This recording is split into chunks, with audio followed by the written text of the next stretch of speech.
Can I have a list? Iñaki Canna, Andreas Georgsen, Nicholas Jovert, David Raia, Christian Norgard. 5 people you have hired who have previously been at Brentford.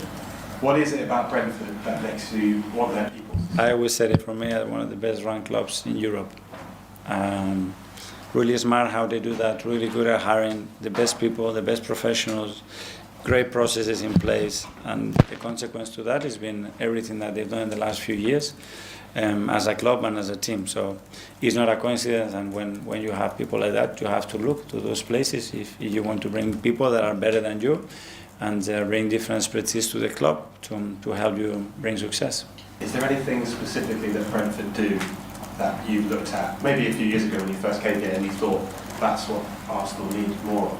Yeah, in terms of the structure that they had at the club and certain people that I knew and I follow and the way they recruited, when they recruited, how they recruited, when they sold, and buy players as well. Very interesting, the profile of that. What they did with the academy, certain decisions that they made in the past as well, and then understand what they've done afterwards as well. Really, really smart people. And last summer they lost their head coach, central midfielder to you, Brian Burmo, Johan Vista, and the goalkeeper, and they're actually better than they were before. As a manager, how do you look at Keith Andrews and think the challenge he faced coming in there? As a manager, as a club, that means that the foundations are so strong and the culture is so strong, and the way they want to play and the things that they put emphasis into to win games are very, very clear. If not, you're not able to do that. Simon? Hi Miguel, just a couple for me. Can I just ask you one on Thiago, who's having a brilliant season up front for Brentford. What do you make of him as a striker, and how tough an opponent is he to deal with? Well, I think individually they have so many players that they're doing an incredible season, and it's not a coincidence again, because you know one or two talking about the striker in this case, but there are a lot that they've been doing that, and yeah, that's credit to the players, the managers, and the belief that they have in what they do. And just ask you one, obviously Keith was a set piece coach, and we've seen obviously yourself, but with clubs all over the Premier League, the kind of rise of the set piece coach, and particularly who they are and the spotlight on them. Do you think we're going to see more of that, set piece coaches going on to be number ones? And on that, do you ever worry about someone looking at Nico and thinking he might not be a bad manager?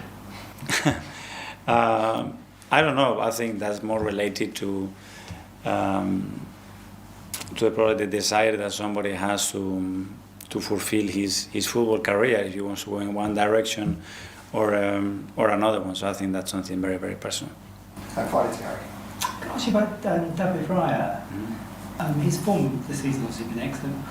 What are the differences you see from him in training? What does he do differently in training as opposed to maybe when he first arrived, where there was a little bit of discussion about him and Aaron, and now he just seems to be the saves he's making, and they're crucial saves at crucial times in games?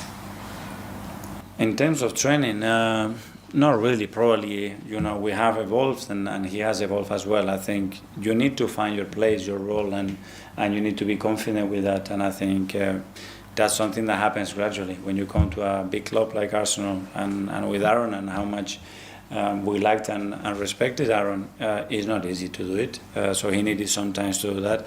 But I think it was quite immediate impact that David had in the team, and then obviously he evolved as the team evolved with the necessities that we have as a team to be better. Okay, good. Thank you. Thank you, guys. Good luck. Thank you. I misheard.